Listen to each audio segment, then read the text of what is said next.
प्रज्ञा को रील्स बनाने का बड़ा ही क्रेज है और वो दिन भर रील्स बनाती रहती है। खाते पीते घूमते फिरते घर में कॉलेज में रील्स बनाने के कारण प्रज्ञा पूरे कॉलेज में हाईलाइटेड है। जहां उसकी रील्स सभी को पसंद आते हैं, वहीं मनीषा चिंता में डूबी रहती है। एक रोज जब खाते हुए प्रज्ञा रील्स बना रही होती है, तब मनीषा कहती है, एक मिनट भी चैन नहीं है इस लड़की को। ये नहीं कि खाना तो आराम से खा ले, लेकिन नहीं, अरे थोड़ी देर रील्स नहीं बनाओगी तो आसमान नहीं टूट पड़ेगा।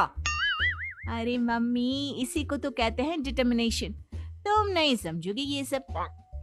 भगवान, इस लड़की को सद्बुद्धि दे। जब देखो तब टेढ़ा बाका मुंह बनाती रहती है। मनीषा की बात का प्रज्ञा पर जरा भी असर नहीं होता और वो खाते खाते रील्स बनाती रहती है। दिन बीतने लगते हैं और देखते देखते प्रज्ञा का कॉलेज भी खत्म हो जाता है। आए दिन कोई ना कोई मनीषा को प्रज्ञा की शादी करवाने का सुझाव दी जाता है। सब ठीक ही कहते हैं, प्रज्ञा की शादी कर देनी चाहिए। अपने घर के काम काज में व्यस्त हो जाएगी तो खुद ही ये रील्स और नाच गाना बंद हो जाएगा। मनीषा और प्रेम प्रज्ञा के लिए एक अच्छा लड़का ढूंढने लगते हैं और तभी विकी का रिश्ता प्रज्ञा के लिए आता है, जिसने प्रज्ञा को उसकी रील्स देखकर पसंद कर लिया था। अगले दिन विकी अपने माता पिता के साथ प्रज्ञा के घर पहुंच जाता है और प्रज्ञा साड़ी पहने हाथों में चाय की ट्रे लिए उनके सामने आती है। जब विकी को पसंद है तो हमें भी बहू पसंद है। बहन जी, आप बारात की तैयारी कीजिए। एक बार लड़का लड़की अकेले में बात कर ले तो अच्छा रहेगा। हाँ हाँ, क्यों नहीं। मनीषा विकी को प्रज्ञा के कमरे में भेजती है, जहां प्रज्ञा पहले से ही रील्स बना रही होती है। तभी विकी कहता है, आ गए आपके साजन जी। हमारे साथ ये रील्स कंप्लीट करती तो और भी अच्छा रहता। अच्छा जी, अब आ ही गए हैं तो बना ही लेती हूँ आपके साथ। दोनों मिलकर रील्स बनाते हैं।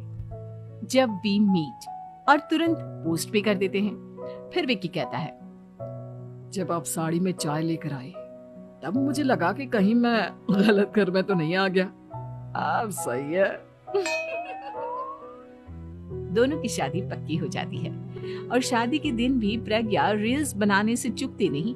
यहाँ तक कि बारात के समय भी नाचते हुए रील्स बनाती है।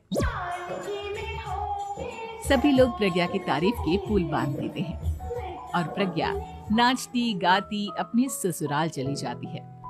सब कुछ अच्छा चल रहा होता है।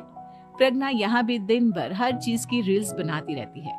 लेकिन कुछ दिनों के बाद जब सुनीता कहती है, बहू, ये रील्स के साथ साथ कुछ काम भी कर लिया करो। वैसे तुझे और क्या क्या बनाना आता है? मम्मी जी, वैसे तो सब कहते हैं कि मैं सब कुछ अच्छा बनाती हूँ, लेकिन मुझे लगता है कि मैं मैगी अच्छा बना लेती हूँ। हाँ, कॉफी भी अच्छा बना लेती हूँ और मुंह तो सबसे अच्छा बना लेती हूँ। हैं? अच्छा अच्छा। सुनीता अपना माथा पकड़ लेती है और कहती है, बहू, कुछ खाना बनाना भी सीख लेती। मम्मी जी, मैं लंबी प्लानिंग कर रही हूँ। जल्दी ही मैं इतनी फेमस हो जाऊंगी कि मुझे पैसे मिलने लगेंगे।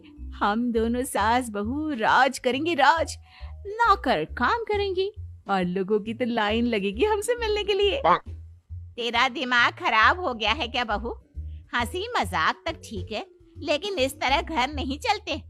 जितना जल्दी हो इस घर के तौर तरीकों को सीख लो। प्रज्ञा मुंह घुमाकर चली जाती है और तुरंत उसी वक्त एक रील बनाती है। ये देख सुनीता का गुस्सा 7वें आसमान पर चला जाता है और विकी के घर आती ही सुनीता उसे सब कुछ बताती है। विकी भी अब प्रज्ञा की इन हरकतों से परेशान हो जाता है। तुम टेंशन मत लो मम्मा, मैं देख लूंगा। विकी कमरे में जाता है तो देखता है कि प्रज्ञा रील्स बना रही है। विकी बड़े ही प्यार से प्रज्ञा से कहता है, प्रज्ञा, इन सब के लिए मैं तुम्हें मना नहीं कर रहा हूँ, लेकिन फिर भी हर वक्त तो ये अच्छा नहीं लगता ना। समझने की कोशिश करो, मुझे भी तुम्हारा थोड़ा वक्त चाहिए। मैं जब ऑफिस से आता हूँ तो मुझे समय देने की जगह इस